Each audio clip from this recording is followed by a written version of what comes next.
Hello! Welcome to OJ Studios. Please and enjoy Principal's Revenge 2 1 Year Later, by Jerome Schlicker. After a year of my becoming Amanda Jennifer Burnsville, I had to give up any hope of getting back to my old self and, with the help of my friends, and my mother, I started to think more like the girl which I am now. I am now in the 8th grade and a few of my old male friends have asked me out on dates. Up to now I have declined, but last night I was asked out to the singles dance this Saturday night and I said yes. I told my mom about it and she said that's wonderful, Amanda. Amanda honey, I would like to know, who asked you and why you decided to accept? Well mom, first I was asked to go to the singles dance by Alexander James Mason, not only because he asked me properly, he also has matured over the past year. I see, my mother said. Amanda dear, have you thought about what you are going to wear to the singles dance? Well no, came my reply. I haven't talked to him as to what we would be wearing on our first date. Alright Amanda, let's find out what his mother has to say about it. Hello Mrs. Mason, this is Mrs. Burnsville. I heard your son has asked Amanda to the singles dance this Saturday. I was wondering if he would be wearing jeans and t-shirt or something more formal. Mrs. Burnsville, I was told of this date, and how Amanda accepted, so Alexander and his father are going to get him fitted for his first tuxedo. Thank you Mrs. Mason for the information. Mom said okay Amanda, we are going to get you your first dress for a formal dance. Okay Mom, are we going now or wait until Saturday afternoon? Amanda asked.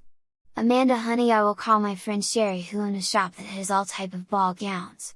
After my mom made the arrangements with her friend Sherry, she said that we could try on anything in the store. We arrived at the dress shop at 6 p.m, but Sherry let us in after hours.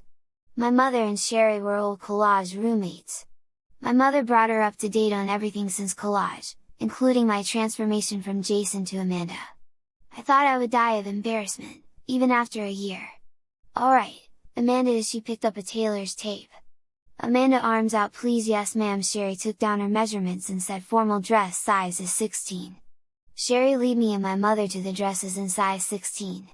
Alright Amanda, these dresses are in your size. Thank you Mrs. Burnsville said. Amanda, this is my old roommate Mrs. Sherry Jameson.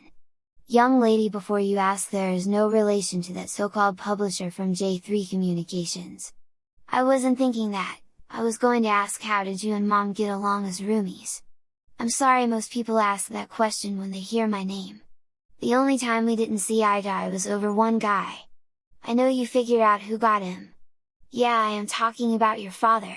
Sherry, I forgot to tell you that his truck crashed and he was killed with the bimbo he left us for. I'm sorry to hear that. I tried on 12 dresses and found one that I liked. It was a light peachy tan, almost nude in color.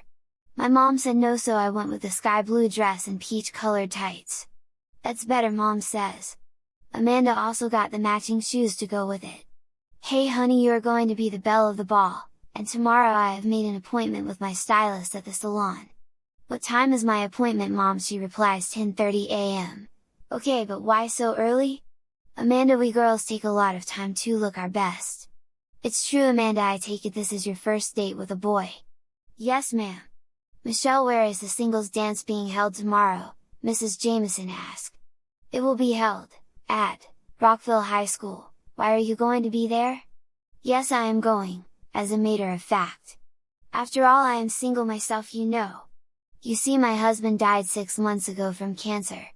After paying for everything, we went out to dinner at Perkins Restaurant, and being hungry I ordered the Fabulous 4. This consists of 4 eggs, 4 strips of bacon, 4 ounces of hash browns, 4 pieces of toast, 4 slices of fruit and a drink. My mom got the Reuben melt with fries and a coffee. We got home around 8 o'clock. I finished up the rest of my homework around 9:30. I got ready for bed and before I knew it, it was time to get up. My mom came into my room and flooded the room with the morning light. I did my normal morning routine and then at 9:45 it was off to the salon. When we got there, Mom said your new dress, tights and shoes are in the back seat. Oh man, we forgot to bring them in last night. Good thing we didn't, because when we go in the first thing you will do is put on the dress and tights plus the shoes. Mom, why do I have to get dressed beforehand? It's simple, so they can see what needs to be done. Oh okay, I guess that makes sense. This morning I put my clothes in the trunk. Mom, well, I have a date with the track coach tonight. You and Mr. Watterson, I asked. Amanda honey, this would be our third date in 7 days. Alright Mom, way to go! We went into the Marie's salon and were shown where we could get dressed. Between the washing of the hair, getting a fancy perm and doing the professional makeup job, we looked stunning. From 10:30 in the morning until we left it was almost 4 p.m. You realize that the dance starts at 6 p.m. sharp, I said to my mom. I know Amanda and we are going to get a quick meal at McDonald's. We ate a couple of burgers and fries and both of us ordered a chocolate milkshake. After that we drove over to the school. The time was 5:55 p.m. so Mom and me walked over to the front door, and waited 5 minutes. Right at 6 p.m. the doors opened and those who were waiting filed in. A few minutes later Alexander walked up to Amanda and extended his arm, and Amanda took it and walked into the gym and started to dance to the first music played, which was a slow dance music. Between the dancing, which some were slow and others were upbeat, just about every single person in the gym had a wonderful time, including me, my mother, even my mom's friend Sherry Jameson all enjoyed the evening. When my mom came over to see me, she asked me a question about my being a bridesmaid. Mom, what? Who? Amanda, Mr. Watterson asked me to marry him. To say I looked shocked was an understatement. Mom, let me get this straight, Mr. Watterson asked you to be his bride? Yes, he did, and I accepted. Well, congratulations, Mom. But aren't you guys moving a little too fast? I questioned. Well, it was you who suggested I start dating. Yeah, I know, but I thought you would take some time to be sure. I understand your concern, but like I said before, I accepted. So are you going to be my bridesmaid or not, Amanda? Yes, of course I will. Just make sure you are ready for this. I suppose we can talk about this with Mr. Watterson, if it will ease your mind. You mean as a family, don't you? I guess I am saying that. Suddenly Mr. Watterson joined us in the conversation. We talked about everything that was happening and he answered all of my concerns.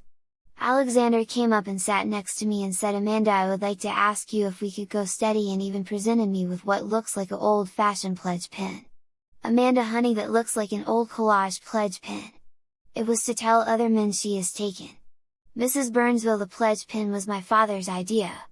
My mom said if I was to be serious about a girlfriend I should politely ask her. Mr. Mason, are your parents here? Yes, they are, ma'am. Would you be a dear and bring them over, so I can discuss it with them, please? Alexander excuses himself and a few minutes later he came back with his parents.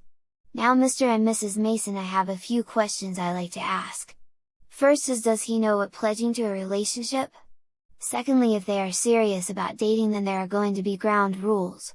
Mrs. Burnsville, we already discussed everything about dating with Alexander and he knows what will happen if he breaks our rules. I know, Dad, I will be severely punished. That is correct, young man. Everyone looks at Amanda and she says, okay, Alexander Mason, you got a girlfriend. But here is my one rule, no sex until graduation. Do I make myself clear? Yes, I understand. And you got yourself a boyfriend? After all the rules were explained to everyone present, the dance was over. 10 minutes later at home, Amanda asked her mom, what did you and Mr. Watterson talk about earlier just before we left? Well, Amanda, before we left, your future stepdad and I have made a decision to get married on April 8, 2024, which will give us time to see if it's right for the both of us. Honey, I still want you as my maid of honor, that is the highest level of the bridesmaid you can get. You can count on me, Mom. On Sunday morning as me and Mom pulled up for church services, both Mr. Watterson and Alexander were there ready to greet us. This is a nice surprise. Amanda and I were not expecting you. Well, if we're going to be family we might as well attend the same service together, right, they say in unison. After services were over, Mr. Watterson said, hey, I thought we might as well have a picnic lunch in the park on such a nice day. Sounds lovely, Mrs. Burnsville said, but is it just you and me or all four of us? Alexander spoke up and said, I would like to take Amanda to see the Avengers movie and maybe even James Cameron's Titanic, which is playing at the Cinema 10 this week. Alright, Mom said, as long as you be on your best behavior, young man. I will be, Officer Burnsville, Alexander answered my mom. And remember, just one movies today, do I make myself clear? Yes, ma'am, Alexander said. I will even let her pick the movie. Amanda, if he does anything you feel is wrong, call me and I will notify his parents. Mom, you know I will, so don't worry, his older sister works at Cinema 10. Then if he misbehaves, let his sister know after you've called me. I will, Mom. So Amanda, which movie do you want to see, Avengers or Titanic? Alex, mind if I call you that? Sure, but only when we are alone. Okay, when it's just you and me I will call you Alex, but when others are around I will call you Alexander. When we got there I chose Titanic and told him maybe next time it will be the Avengers. After the 3-hour movie, Alexander and I walked the 3 miles home and talked about how long he was petticoated for. His response was, it stopped about 2.5 weeks ago, but I learned a real lesson. I definitely don't want to repeat it anytime soon. She walked him to his house and Amanda told his parents that he was a perfect gentleman. Amanda even gave him a peck on the cheek. She said good night to Alexander and his parents, and went home to prepare for school on Monday morning. About an hour after Amanda got home, her mother was on the porch kissing him affectionately. So Mom, I take it by that kiss your afternoon went well. It did indeed.